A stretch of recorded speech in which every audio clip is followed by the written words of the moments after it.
to answer your question about how did I end up at Woodstock, we had just graduated from high school, 1969, and my friend Phil White said, there's this thing in New York. It's a 3-day concert. We should go to it. And I was like, a 3-day concert? Is there such a thing as a 3-day concert? You know, who even heard of that? Right. Could they get enough bands to do 3 days? Right, exactly. And so, sure enough, I was finally convinced that this was real. And we went into Boston to a mod clothing store called Cracker Jacks on Mass Ave. And sure enough, the poster was in the window, and we went in and bought our tickets. And I still have those tickets. So we got our tickets. Now, this summer of '69 is crazy.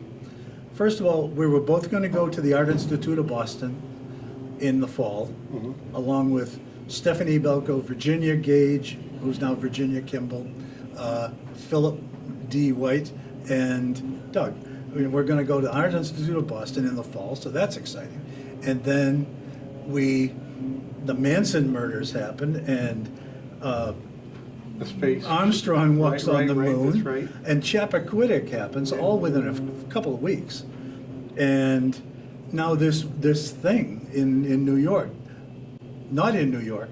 I thought it was in Woodstock, New Hampshire, until the day we left. I thought we were going to Woodstock, New Hampshire.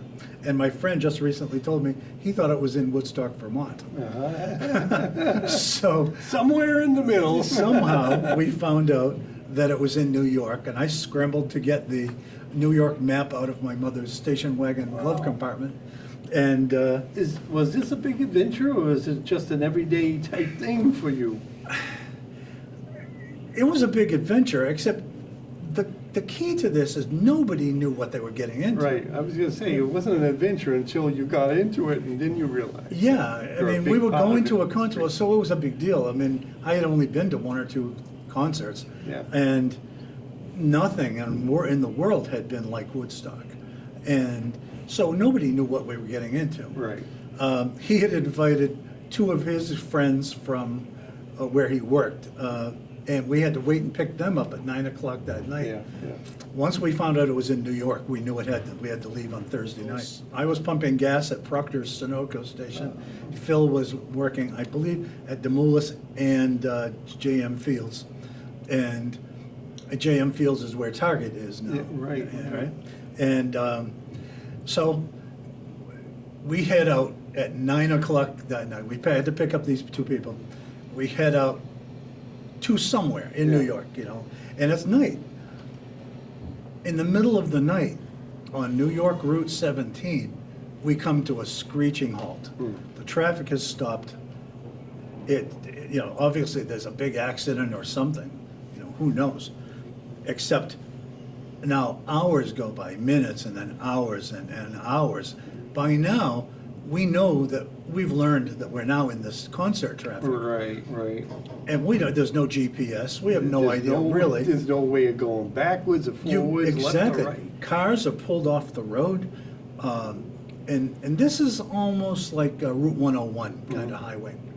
And so we go, and then all the traffic that's left, I mean, we're crawling for 7 hours. And we get off onto the 17B, which is the final road to get to the concert. And the traffic is crazy. I mean, cars are pulled off the road to both sides.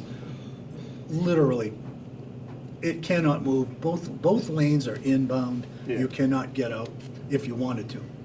And so at one point, my car overheated, and we had no way to do anything about that, so we bought. What kind of car was it? It was a 1968 Firebird. So it was a new car. It was a pretty new car. My sister had bought it new, and I took over the payments on it, and she bought a new 69. So we had a 68 and a 69 Firebird, and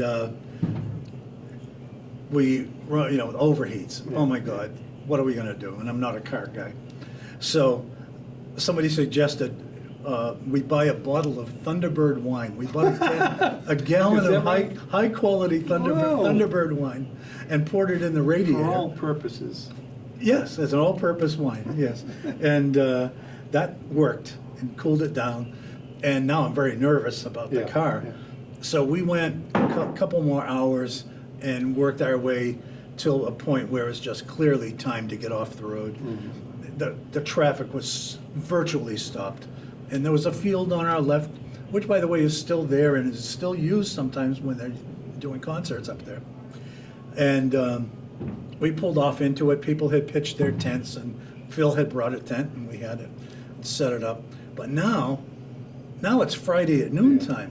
The ticket says the concert starts at 10 a.m. on Friday. Oh man, yeah, I don't want to miss that.